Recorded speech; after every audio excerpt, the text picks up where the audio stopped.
El Centre d'Empreses de Cercs també està dedicat a la indústria. Parlant amb la seva responsable, sabem que, a més, té un valor afegit important per a les empreses.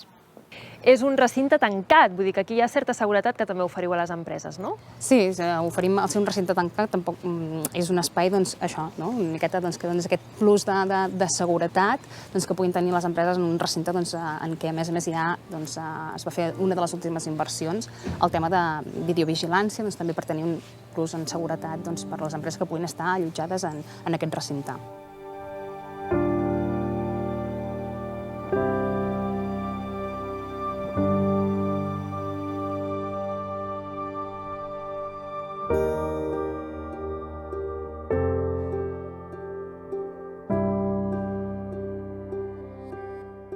Amb quin objectiu es va crear el Centre d'Empreses d'aquí Cercs? Es va crear arrel d'una necessitat que hi havia en aquell moment de tot el tema del tancament de la mineria per fer la reconversió de la mineria, de formar gent i també tenir un espai per poder crear empresa i indústria i, en aquest cas, ocupació en aquells moments. Hem anat evolucionant i ara la idea és, i de fet per això s'han fet durant aquests darrers 5-6 anys les inversions en el propi centre, per anar-lo reconvertint i convertint-lo en un propi centre d'empreses, que és l'únic que hi ha a nivell públic a la comarca, i de Viver també és l'únic que existeix a la comarca com a públic, per intentar promocionar i ajudar a les empreses, tant de nova creació com no, ser un propi referent industrial d'espais i d'infraestructura per a empreses i per la comarca en si.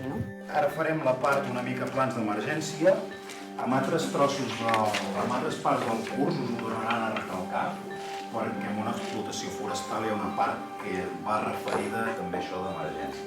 Aquest centre ofereix a les empreses formació, però també despatxos i sales de reunions. Un valor afegit que poden utilitzar les 9 empreses que hi ha, 3 d'elles en espais de viver. La transformació de la xapa és l'activitat d'una de les empreses que hi ha. Vosaltres sou una cooperativa. D'on surt aquesta cooperativa?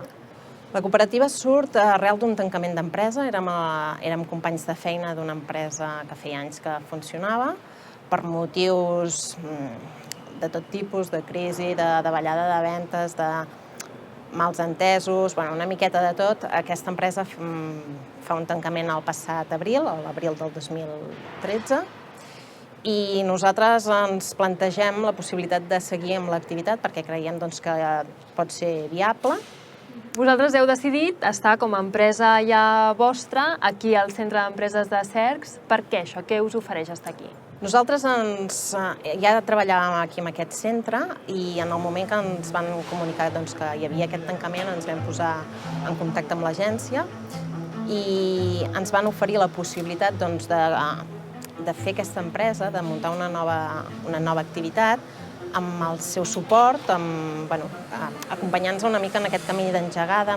I a més, pel que fa a infraestructures, aquest centre us permet tenir la nau, però també el despatx, us ofereix una varietat de serveis que suposo que també us va bé, no? Sí, aquí nosaltres, això que estem veient, a més és la nau, les oficines les tenim en una altra ubicació i en el preu que paguem d'aquest lloguer i ens hi entra la llum, la connexió per internet, o sigui, paguem una quantitat i ens hi entra tot.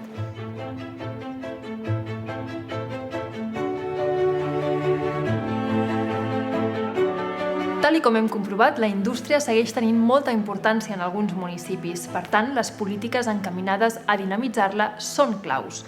Les ajudes dels fons europeus FEDER i de la Diputació de Barcelona per a aquestes actuacions també són determinants. Les indústries tenen un llarg passat i molts municipis compten amb elles pel seu futur.